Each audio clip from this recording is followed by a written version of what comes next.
प्रसाद यादव का 2010 का video viral हो रहा है। उन्होंने मांग की थी कि जो जो अभी पास हो रहा है, कोई खड़ा कानून ठोस कानून पास हो, नहीं तो हड़प हड़प की जमीन उसमें अनियमितता वाले काम किए जाएंगे। इसको कैसे देखते हैं? लालू प्रसाद यादव ने 15 साल पहले ये संसद में मांग की।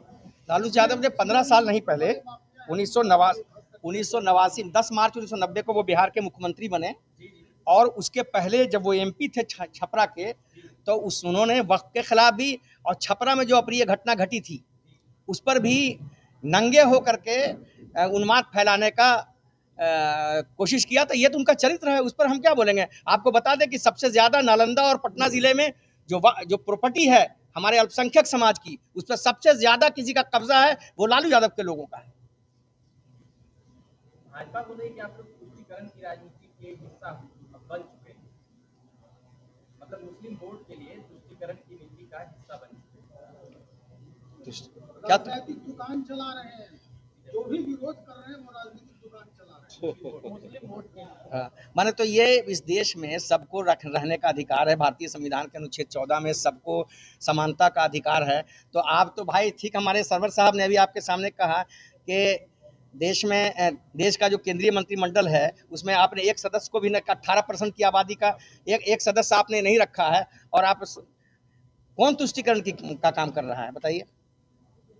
इंसाफ की बात करना तुष्टीकरण की बात है क्या? क्या तुष्टीकरण हो रहा है बताइए ना हमको, तो बताइए, उदाहरण दीजिए कि क्या तुष्टीकरण हो रहा है।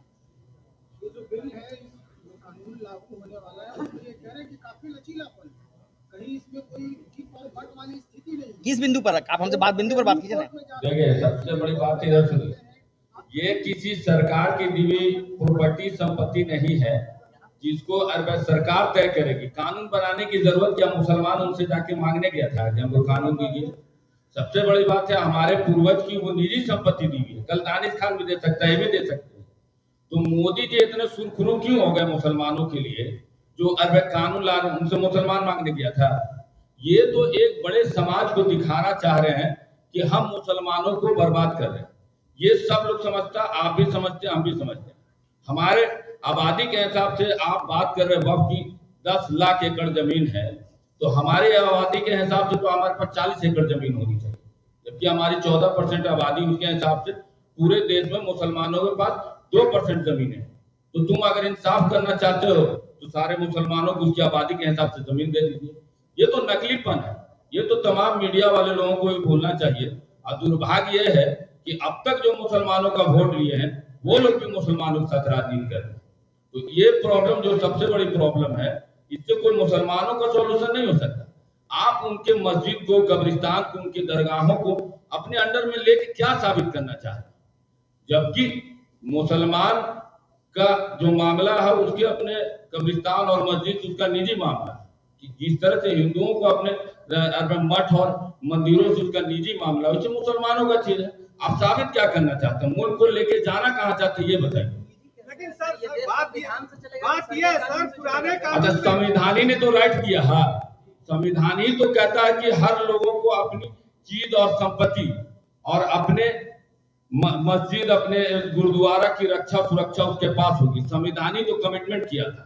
गांधी, नेहरू और अंबेडकर और पटेल ने जो मुसलमानों के साथ कमिटमेंट किया था, जो आजादी के समय थे, जिसके वजह से हमारे पूर्वज यहाँ रुके थे, वो कमिटमेंट करने वाले व्यक्ति का कमिटमेंट होना चाहिए। उस कमिटमेंट में मोदी जी के लोग नहीं थे, आरएसएस और संघ के और भाजपा के लोग नहीं थे जब मुसलमान इस मुल्क में रुके थे। संविधान बन गया तो इसको मानिएगा कि नहीं मानिएगा? तो संविधान को तो हम ही मानते, संविधान को तोड़ के कानून आपको पावर मिला तब ने आप मिसयूज कर रहे हो संविधान के राइट का। उस समय मान लीजिए संविधान बनाने में कुछ त्रुटियां हुई तो क्या उसमें सुधार नहीं किया जा सकता?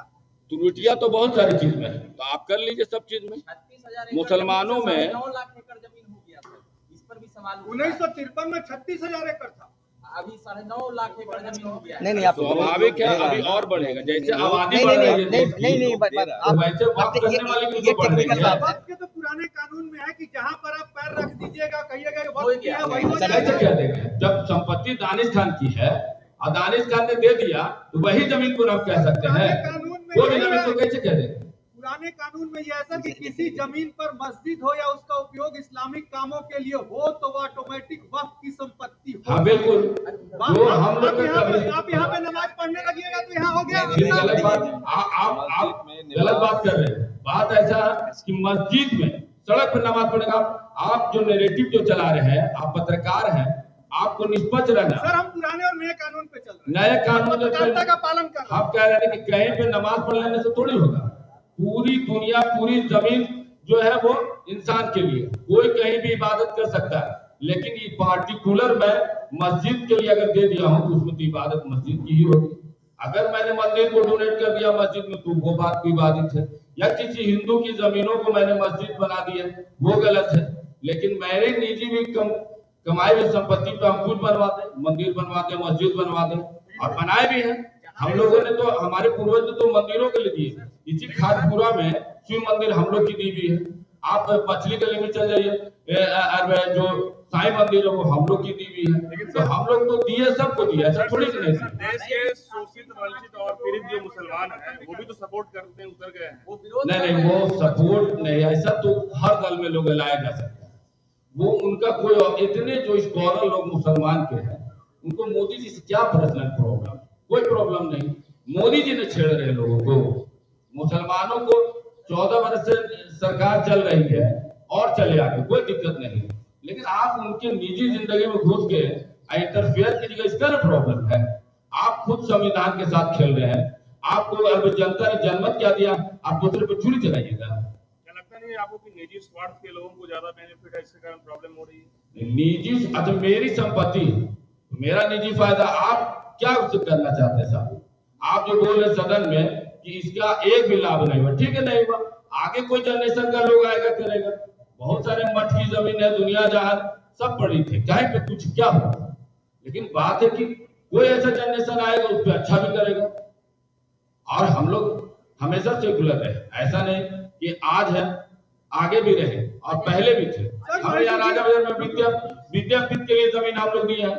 आज जो बिहार का विद्यापीठ जो मेन है मौलाना मजरूल हक ने दिया, तो हम लोगों ने सबको दिया। सर मैसूरी ने अभी कहा कि मंदिर में जैसे गैर मुस्लिम शामिल किए जाएंगे वक्फ बोर्ड में, वैसे हमें भी हिंदू नहीं है, मठ है उसमें शामिल किया जाए। बेतिया राज की इतनी संपत्ति जा रही है, कहीं आप लोगों ने तो आवाज नहीं उठाई कि क्यों? नहीं, जनसमाज इसके लिए आज पहले बेतिया राज के लिए कोई मुसलमान या हुक्मरान बैठा हो, जब सवाल करते हैं, एक कॉमन मुसलमानों से सवाल बनता है क्या?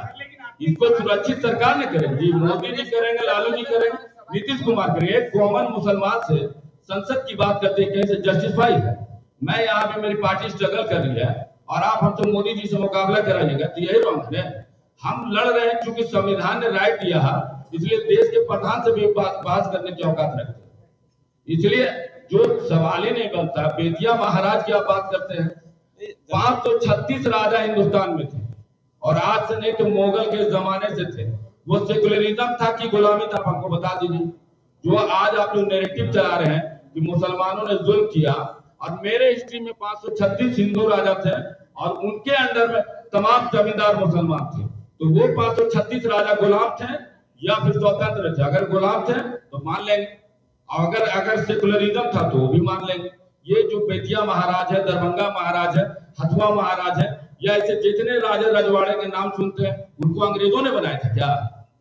वही मुगल के साथ थे, वो साथी थे। संसद में एक सवाल आया था सर, जहाँ पे संसद की बहस हो रही है, वह जमीन पर भी वक्फ वालों ने ये किया था, आपत्ति किया था, किरण रिजिजू जो बोल रहे थे, पर ये उस तरह के जिस तरह के पहले नियम और कानून कायदे थे उसमें इससे परेशानी।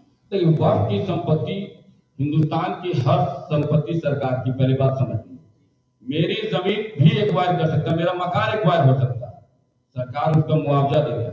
अगर संसद भवन भी अगर मेरे जमीन पे है तो हो सकता है कि अंग्रेजों ने उस टाइम उनको, हम लोग का गांधी मैदान था, सुनिए, मैं इसी पटना का हूँ, अंग्रेज ने जब उसको लिया तो एक्वायर किया। कोई भी जमीन को सरकार आज भी लेती है सरकार।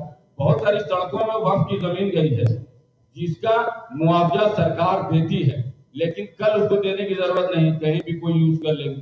तो वो हम लोग को बड़ा फिनेंशियली बोर्ड को चलाने में आसानी होती। मेरी जमीन लीजिए, सरकार को अगर जरूरत है तो क्यों नहीं लेना ही लेना। अरे माफियागिरी से कौन को कोई लेना देना नहीं। हर धर्म में माफियागिरी है, मठ में नहीं होता झगड़ा, मठ में नहीं होता झगड़ा, झगड़ा सिर्फ अलग मैटर है। ठीक है, धन्यवाद, बहुत बहुत धन्यवाद आप लोग को, आप लोग आए बहुत।